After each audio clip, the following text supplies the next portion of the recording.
everybody, this is Island Hopper TV, and today we're going to talk about the best things to do while visiting Tokyo, Japan. That's right, Island Hoppers. I went all across Tokyo and found 51 things for you to do. This is the largest city in the world with over 35 million people. Let's start out here at the Imperial Palace. Located here in Chiyoda Ward of Tokyo, it is the primary residence for the Emperor of Japan. And this has been the primary residence since 1868. Before that, it was down in Kyoto at the Imperial Palace for over 1,000 years down there. The castle grounds actually used to be called the Edo Castle before it became the Imperial Castle for the Emperor. Now here we are at KAMINARIMON, which is actually a temple gate for Senso-Ji. And you can see right here, it's very popular with tourists taking selfies and other pictures. And it actually leads to NAKAMISE-DORI Street, which you can find here just in between the temple gate and the Senso-Ji temple. It is actually the oldest shopping street in Japan, dating back to the Edo period. The shopping avenue is 250 meters long and it leads straight up to the Senso-Ji temple. And by the way, as we continue to show you around Tokyo here, I want to remind you there are timestamps below in the description for your convenience. And by the way, this whole district here is known as Asakusa. Now we're actually headed to the Senso-Ji temple. When I was here, they were doing a festival and a show involving a dragon and several other cultural dances. It is a 1,400-year-old Buddhist temple, making it one of the oldest in Japan and certainly here in Tokyo. Here you will find a 5-story pagoda and the Asakusa Shrine. One thing to know is that the pagoda and several other structures are actually reconstruction of the old temples that were destroyed during World War II. And when in Tokyo, also check out a traditional dance or a traditional show.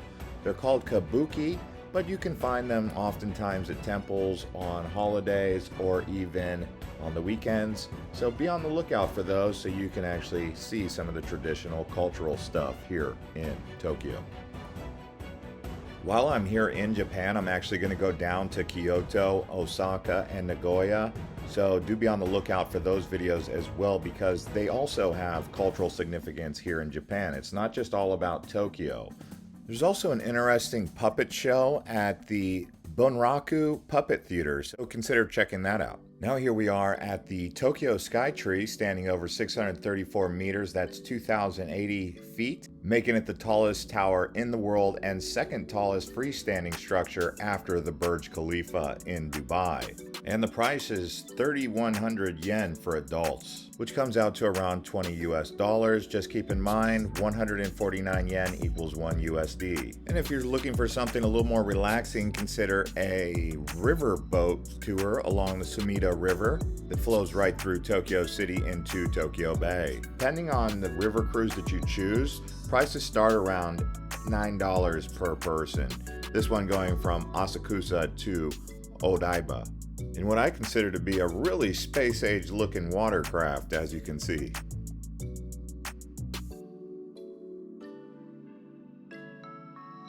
Now what we're going to do is head over to Shibuya district. This is actually one of Tokyo's most famous, vibrant neighborhoods, known for bustling streets, shopping, nightlife, really a fun place to go.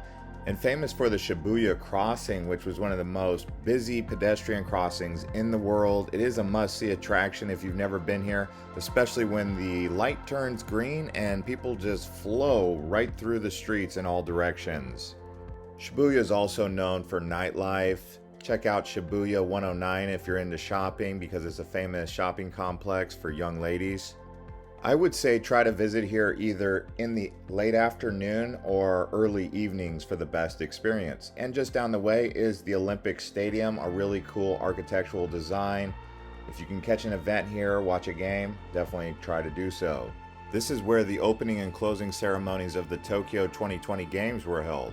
And just next to YOYOGI Olympic Stadium is YOYOGI Park. Now here you're going to have 54 hectares, that's 134 acres of this city park, which is the largest park in central Tokyo, with plenty of green spaces and walking paths along these sake barrels to escape the hustle and bustle of the city. Now here we are at MEIJI Shrine. Let's go take a look. And located inside of YOYOGI Park is MEIJI Shrine, which is considered one of Tokyo's finest Shinto shrines. It's dedicated to the Emperor Meiji and Empress Shokin. And the reason you'll see so many sake and wine barrels around the shrine grounds is because it's a symbol of friendship between the Emperor Meiji and Western countries. And before you go into the actual shrine, it's recommended that you use those bamboo water fountains to wash your hands and mouth to purify yourself. In Japan, the Emperor is considered the ruler of heaven or heavenly sovereign, in charge of harmony and unity in Japan. Next up is riding these Mario carts, drifting around Shibuya area, Harajuku, that whole area. Getting on one of these carts for about an hour or so can be a fun experience. Depending on the area you're in, the prices vary from $50 all the way up to $115. Now here we are at Takeshita Street here in Harajuku, known for the electric fashion scene, popular with young people and tourists, and a center for youth culture right here in Tokyo. Check out the fashion boutiques, cosplay and costumes, cafes, food stalls, and some street performers. Harajuku is the neighborhood in between Shinjuku and Shibuya. And I would say Takeshita Street is definitely a must visit while in Tokyo. Now, one of the things you'll see down here is capsule toy shops, but they're actually all across Tokyo and Japan. Collectibles and these hobbies are very popular, so take a look at these capsule toy shops. If you have some loose change, maybe put it in one of the machines and see what comes out. But you'll see these everywhere in Japan, in particular right here in Takeshita Street. And because there's so much youth culture down here, you're also going to see lots of candy stores. And, you know, I'm not big on sugar. You know how the youth are when it comes to getting a sugar buzz. Another beautiful garden is Shinjuku GYEON National Garden. They're going to have a Japanese garden and several other flat areas for you to picnic, hang out, walk around. Again, another way to escape the hustle and bustle of Tokyo, going around the lakes. Especially in the fall or in the springtime, you're going to see a booming, colorful experience. Right now I'm here in October and the leaves are just starting to change around Halloween. In the spring months, it's cherry blossom season, so this is like a national treasure to see the cherry blossoms going off. Now here we are in Ginza. This is actually the high-end district of Tokyo. Very expensive area. Renowned for its luxury shopping, you'll find flagship stores for high-end international and Japanese brands. They're also going to have theaters and entertainment, some dining, architectural, modern, historic as well. Ginza Crossing, which is like a Times Square right here in Tokyo, similar to Shibuya Crossing, I would say. And then you have the Ginza 6, which is a shopping mall that combines luxury with art and cultural events. During holidays like Christmas, this is where you want to go for lighting. Now we're going to Shinjuku. This area is known as the Golden Guy. It's a very unique set of alleyways with hole-in-the-wall bars, and they have some rules that you need to follow if you plan to visit here, but where locals and tourists can kind of get to know each other. Again, the name is Golden Guy here in Shinjuku. It comes to life in the evening time around just after dusk.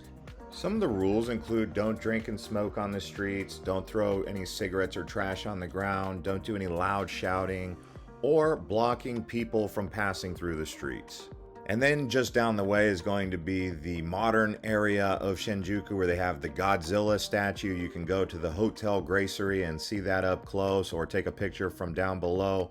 You'll notice there's a lot of electric energy down here in Shinjuku. They also have a department store called Don Quixote, which is like a Halloween costume store during the Halloween season, or cosplay when it's not Halloween, but still a place you can check out. Don Quixote is actually a department store that's all across Tokyo and even Japan. I found a couple down here in Osaka as well.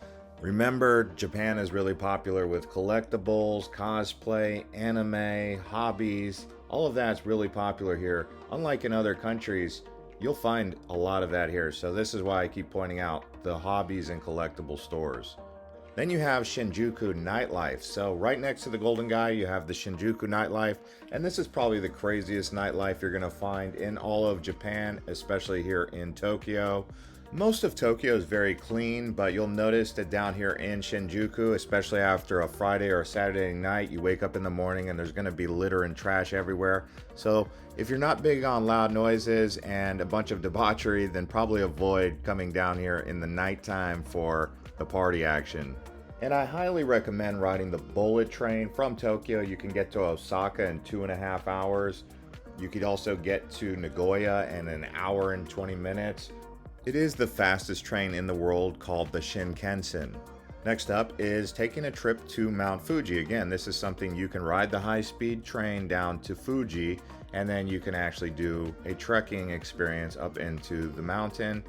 And here we are at TEAMLAB Planets. This is an indoor electric show. If you guys like cool lighting, they have to do reservation only because it is quite popular, but remember, TEAMLAB Planets Tokyo is something to check out. Here we are at TSUKJI Market. It's actually one of the world's largest and most famous fish markets located here in Tokyo. Although in January 2022, they did move the inner wholesale market to another area of Toyosu. So nowadays you come down here, you're still going to find plenty of fish in this market area and street food, but it's not what it once was, although it's still a place that you want to visit for fresh sushi. And again, if you wanted one of those traditional shows, do check out the KABUKIZA Theater, and you can watch Kabuki on demand, which is a traditional Japanese drama with singing and dancing where there's actors dressed up in traditional clothing. At some point, it was actually outlawed and banned because it was considered immoral drama and acting, but nowadays it's considered a UNESCO cultural heritage. Now here we are at the Tokyo Tower right here. Let's go up there. If the Tokyo Skytree isn't quite your thing because it's a little bit too expensive or maybe it's a bit too high, you can come over here to the Tokyo Tower and find some amazing views. In fact, some people prefer this one over the Tokyo Skytree. But remember, the Tokyo Skytree is so famous and popular because it's the tallest tower in the world. Tickets up here cost. If you just want to go to the main deck, which is 150 meters, that's around $1,200 per person. It's cheaper for the children, of course. If you want to go to the top deck, that's 250 meters. That's around 3,000 yen per person. I just did the main deck and I found it to be a nice experience. It's something you do for about a half hour to an hour and get some great views. When you go to a Japanese noodle house, be sure to do some slurping of the noodle. This is a thing. And it's said that when you slurp the noodles, it makes it taste better, but it's also considered a gesture of saying, hey, this is really good ramen noodle. So a compliment to the chef and the noodle house. You'll see many people at these noodle houses slurping. And when you order, you actually go to one of these computer screens here and just print out a ticket and give it to the chef. It's that easy. And then voila, there you have your miso ramen noodle, however you like it. Now let's talk about local food. In addition to ramen, you're also going to have plenty of sushi. Then you have Wagyu beef, Kobe beef, regular Japanese beef. So if you really love steak barbecue, this is definitely the best quality steaks and beef you're going to find anywhere. Also, they have tempura, which is going to include shrimp tempura, veggie tempura, and then a variety of different Japanese noodles that you can try throughout your time in Tokyo. For me, a big part of going to Japan is the food, so I definitely try to indulge in both restaurants and street food and trying to find new foods along the way. Obviously, they have your regular favorites like pot stickers and katsu chicken curry, trying out these kebab sticks and meatballs. But finding new foods along the way, whether it be at a restaurant or wherever you're at, definitely fun and worthwhile. It's like a hobby of mine, trying new food in Japan, right? And then you have Japanese drinks. You obviously have the beer, Kirin. They have acai dry, snake or cobra sake, which is not for the faint of heart. Now here we are at the ZOZOJI temple. Let's go take a look. As with many of the temples across Tokyo, they're all free for the entrance for the most part. In fact, if you guys are interested, I can make a video about the top free things to do in Tokyo or things to do for under $10. If you guys are interested, drop a comment below and I'll try to make that video soon. The ZOZOJI temple is actually right next to the Tokyo Tower. so you can easily do both when you're in the area. Japan really is known for its shrines and temples. And here we are at the Tokyo Center for the Arts. This is right here in Roppongi. Let's go take a look. This is for all you art lovers. The good news about this particular museum is it is free admission, but they do have special exhibits, and when those special exhibits are going, they can range anywhere between 1,000 yen on up to 3,000 yen. On this day, they had a special exhibit. It was 2,500 yen, so keep that in mind depending on the time that you're visiting here. It seems like they always have some sort of special exhibit, but overall, if you just want to go up the levels, free, and that's a great thing, right? Now, for those of you who are coming to Japan for the first time, Tokyo, Roppongi is one of the most popular places in Tokyo, and that's what we're going to look at now is the Roppongi area. Like Roppongi Hills, here you have the Mori Art Museum, another art museum to check out. This one's more of a modern art experience at the Roppongi Hills. Roppongi is more of a high-end Shinjuku. And the nightlife here is a lot more tame. You're not going to see the streets all tore up like in Shinjuku, and you have more high-end dining experiences around this area. For getting around Tokyo, you're going to want one of these Passmos, and you top up every time you need to put more money on it. I would say start with 1,000 or 2,000 yen, depending on how long you're going to be here. I would say 1,000 yen can last anywhere between 2 to 3 days, especially if you're using it quite consistently, including the bus. But yeah, I would say 2,000 yen and you should be in the game. I think this card right here costs around 2,000 yen. And it comes with some balance on it. Now let's talk about the Tokyo Metro. So there's 9 different lines and 180 stations. Remember, Tokyo is one of the biggest cities in the world. So lots of subway installation tracks going on around here. And if you want to recharge your card, you just hit English All here. fare information And will you be hit charge. displayed in And you can English. recharge your card with 1,000 yen or whatever. You have this. There you go. Easy. And then you wait. Now don't get me wrong, Uber can be really fast and efficient in some cases, but if you want to save some money, you're definitely going to want these. You're definitely going to want to ride the Tokyo Metro because Uber can get expensive, taxis can get expensive. I mean, just to go from Shinjuku to Ginza, you're looking at $30. If you just take the Metro, you might be looking at around $1.50. Now we're here at SHOSEN Books, which is a multi-level bookstore with these stairs going up and down these escalators here. And it's really a cool place to check out, even if you're not into reading books, still a interesting experience. And the whole area we're at right now is actually called AKIHABARA Electric Town, and you'll see why you need to come out to this area here in a moment. Now here we are in Akihabara. This is the electric town of Tokyo. So if you're looking for electronics, cameras, or SIM cards for your cell phone, or whatever you need, Wi-Fi hotspots, this is where you're going to go to get that. And it's known for a bit more than just electronics because there's also an anime experience all around here, which you'll be seeing. So really, Akihabara is an interesting place for technology and modern life. I actually came here to look at the new GoPro and some DJI cameras. Now we're here at ANIMATE, which is one of several different anime places. I'm not big on anime, but I know that in Japan, anime is very popular, and I know that some of you in the audience are also into it. I just didn't grow up in that generation, but if you're looking for anime, this is where you need to go. Electric Town, Akihabara. A neighborhood in between Ueno and Ginza. Speaking of Ueno, here we are at Ueno Park. This is the Lotus Pond, but they've also got a shrine here and a zoo, which we'll be showing you, along with several other activities to do here in Ueno. How about riding a swan boat on the Ueno Lake here? On a beautiful day in the spring or in the fall, going out here and enjoying a swan boat with your girlfriend can be a good experience, right? 700 yen for 30 minutes. And it can hold up to 3 people. If you're coming here with your family, you may consider going to the Ueno Zoo. Admission for adults is around 600 yen and 200 yen for kids. If they're under 12, it's free. So this is definitely a very budget-friendly zoo. And you're going to see everything from polar bears to gorillas, lions and tigers, big cats. For me, hands down, the highlight of this zoo is the gorillas. I mean, you could sit there and marvel at those big primates for quite some time.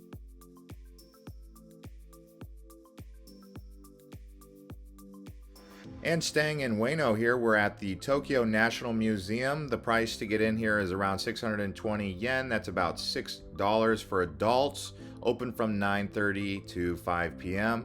Here you're going to find out everything you need to know about Japan's history, including the samurais, the ninjas, the emperor, the shogun. All of that history is going to be here in the museum.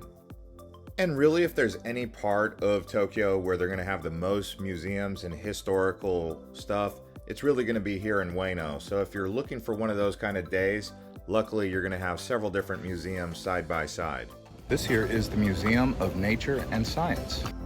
And here again, the price is around 630 yen.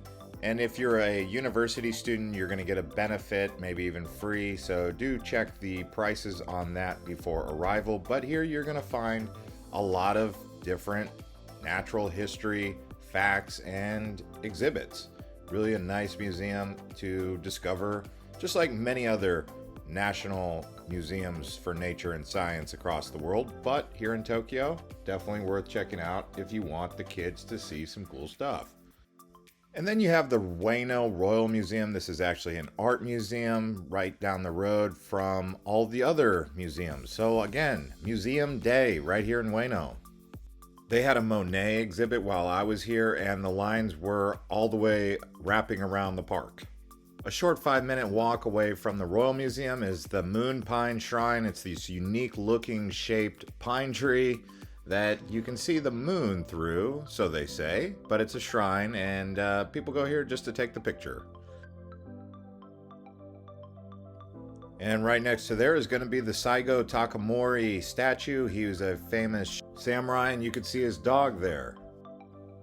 And then you have a shopping district called Amayoko, and if you're looking for good deals on pretty much anything, backpacks or souvenirs, come on down here. It's literally right next to Ueno Park. Also, for those of you who plan to visit Japan, I want to let you know I'm right now in Kyoto, just about to finish a video for Osaka. So I'm going to do Kyoto, Osaka, Tokyo, and then Nagoya. So if you're planning to visit Japan, definitely watch all of these videos so you can share them with your friends and let them know what there is to do out here. I'm really doing a lot of things to do here. And here's Kabukicho. This is a tower in Shinjuku, famous arcade, mall, nice area to hang out. Definitely check it out. Also, do try snacks and treats out of the Japanese vending machines. You never know what kind of drinks you can try for the first time, but I always try to try something new at least once or twice when I get here. You never know. Alright guys, and on that note, that's going to conclude this episode of Island Hopper TV from Tokyo. We will see you on the next one from Osaka and Kyoto. Some must-see destinations while visiting Japan. Click the links next.